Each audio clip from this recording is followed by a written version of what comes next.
Don't miss any content. Don't forget to subscribe and click the notification bell. Welcome back to Sahara Football. Today we're going to find out a little bit of history about Thomas Partey, with talks about him joining either Juventus and Atletico Madrid. Let's look at the humble beginnings of the Ghanaian player Thomas Partey. I've talked about him already on this channel before, about his story, how he started with Atletico Madrid, went on loan several times, but this bit is about how he joined Atletico Madrid, which agent contacted him, how the contact was made, and how he flew into Spain, and what his expectations were. We listened to the man himself today, Thomas Partey.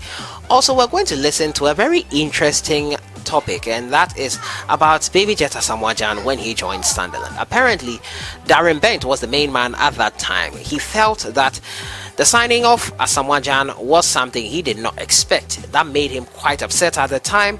And in this interview with TalkSport, he reveals that he felt threatened kind of by the signing of ASAMOAH and felt that Sunderland probably did not believe in him. Around that time, Jan and also Danny Welbeck joined Sunderland, and as the story goes, we all know how it happened in the end.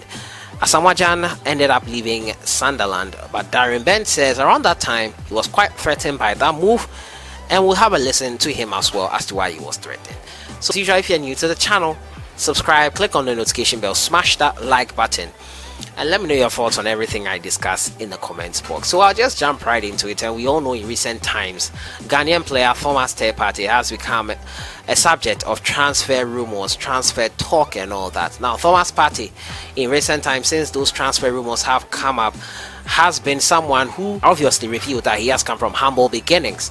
From his time here in Ghana, Thomas Partey revealed in this interview with SuperSport how he became Thomas Partey, the player we all love and adore, the Atletico Madrid midfielder who has done impressively well for them this season and has attracted a lot of interest from so many clubs. Lately, Juventus, who are joining the race for Arsenal, who have a foothold in this race. Now, Thomas Partey to Arsenal has been a matter of talk, and throughout the spring into the summer, he has revealed in this interview how he came to join Atletico Madrid. Now Thomas Partey has opened up on how his agent helped him secure a move to Spain. Now the 27-year-old became the #1 target for several clubs this summer. He narrated how he ended up playing in Spain. We'll go have a listen to that and we'll talk about it. Let's go have a listen to Thomas Partey narrating how he came to join Atletico Madrid. Like a dream come true, you know. Sometimes I feel I don't think I'm the one who is here, because I look back to my friends and I can't even imagine myself here, because sometimes I want to ask them, what have I done to be here and why are they not here? But then I tell myself, maybe because I was patient, I was not in a hurry to make it. So I just feel I have to congratulate myself all the time, because it's not easy to get to this level. Thomas Partey, Atletico Madrid. My journey. I got an agent who is Ghanaian working with a Spanish agent, and he met my father in Ghana and they talk about everything. And then he told me I'm going to Spain and they will be preparing all my passport and my visa and everything. So when he got to the day I would travel, he just called me and said, tonight you are traveling, and I said okay. I just packed my things and then I went to the airport. He didn't tell me where I'm coming. So when we get here, he said, first you have to go to Atletico Madrid, and if they don't take you, you can go to any team that you want to try out. So I said, okay. Getting here, it was cold. It was rainy, and African guy, I'm not used to the cold and rainy, so I just need to try my best, get used to it, and that's how everything went out.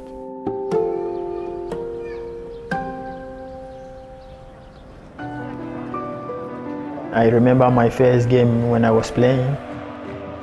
Everybody was shouting, I was not used to.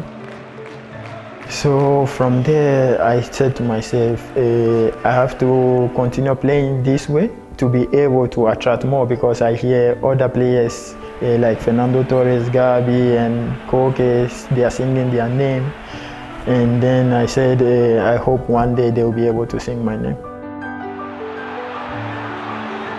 I don't see myself as a key player yet, because I've had a lot of important players ahead, and my dream is to be able to get to higher level than them, to be able to achieve something that they've never achieved in this team. And it's not easy, but I'm sure with hard work everything will be okay. We've passed a lot of difficult years, and now also we are in a balance. Sometimes we have a good month, sometimes we have a bad month. So I think we are in a situation of building a team, a group, and a family that will be able to achieve better things ahead. He said the story started in 2011 when he left Ghana. If you listen there, he said he had a Ghanaian agent who was working with a Spanish agent, quite a middleman work. He met my father, that's what Partey said, in Ghana, and they spoke about everything. And then he told me I was going to Spain. They will prepare my passport, my visa, and everything. When I got to the day I had to leave Ghana, he called me and said, "Tonight you are traveling." I said, "Okay." And he continued. I packed my things and I went to the airport. He did not tell me where I was going in Spain. Might have been quite scary for such a young player at the time in 2011 to leave his family, pack his bags into a world and into another country he knows no one. And that leap of faith is what has landed him here to where he is now with Atletico Madrid. Atletico Madrid loaned him out on several occasions to Almeria and other clubs, but now he is a mainstay in the Atletico Madrid team, and he must be really happy for taking that chance. And hopefully more young players will learn from this. He was not in a rush to make it. He got his time. His agent did well for him. Most of the time, some of these agents look to exploit African players mostly, but thankfully Thomas Partey was not one of those that was exploited. Imagine the number of people that have been exploited by agents. It's quite unfortunate, but thankfully a player like Thomas Partey was not a victim of that. Imagine the number of Thomas Parteys would have had if we did not allow agents to take advantage of our younger stars. I think this is great news. It's quite interesting to know his journey, and I hope that has inspired you if you're a young footballer up and coming. My final story has to do with Ghanaian player ASAMOAH. In 2010, after the World Cup in which Ghana shone really brightly, Baby Jet ASAMOAH joined Sunderland. In this interview with Talk Sport, Sunderland striker at that time, Darren said he felt a bit threatened when ASAMOAH joined his side, Sunderland.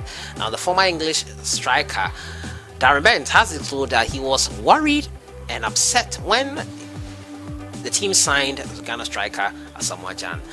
Jan scored 3 goals in the competition and missed Ghana's crucial penalty kick at the World Cup in the quarterfinals, which could have sealed the country's first appearance and Africa's first appearance at the semi-final stage. Now, Steve Bruce, the coach at that time, smashed the club's record fee in excess of £13 million to sign the Ghanaian striker from French side Rennes in the summer.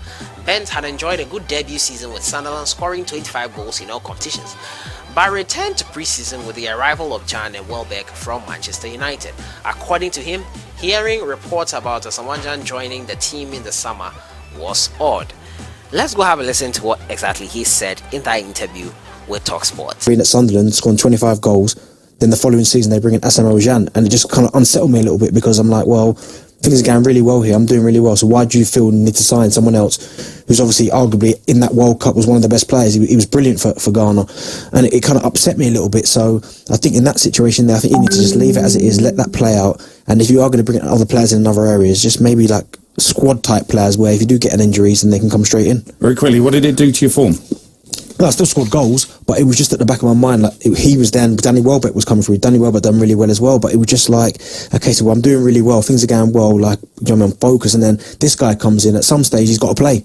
That's what I kept thinking, like, it doesn't matter how well I'm doing, then I'm going to spend all this money on a player who's obviously had the reputation he had from obviously having a terrific World Cup to not play. So at some stage, I was going to miss out on game time, and I didn't like that because the following season, if I was fit, I played.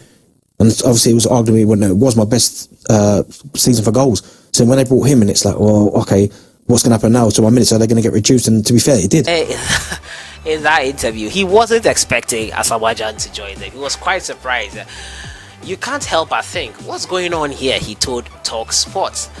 I wouldn't say it was an issue, but when I was at Sunderland, I had very, very good season. I scored goals, so he assumed that they were signing someone who would be part of the squad and not a main player. He felt Jan was coming for his place in the team, and it was quite something he struggled to deal with at the time.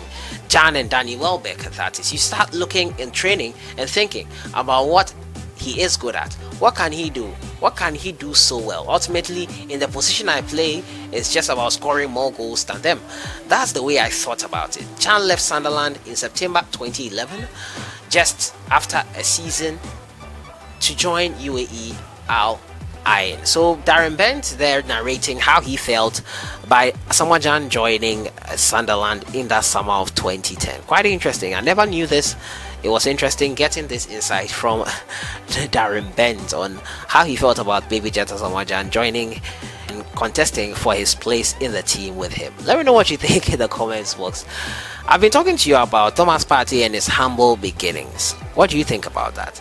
And Darren Bent's comment that he had an issue with ASAMOAH when he joined Sunderland in the summer of 2010, feeling threatened by his position and thinking that Jan was going to take over from him. Let me know what you think in the comments box. I'll see you guys in the next one. Have a great weekend. Enjoy your day.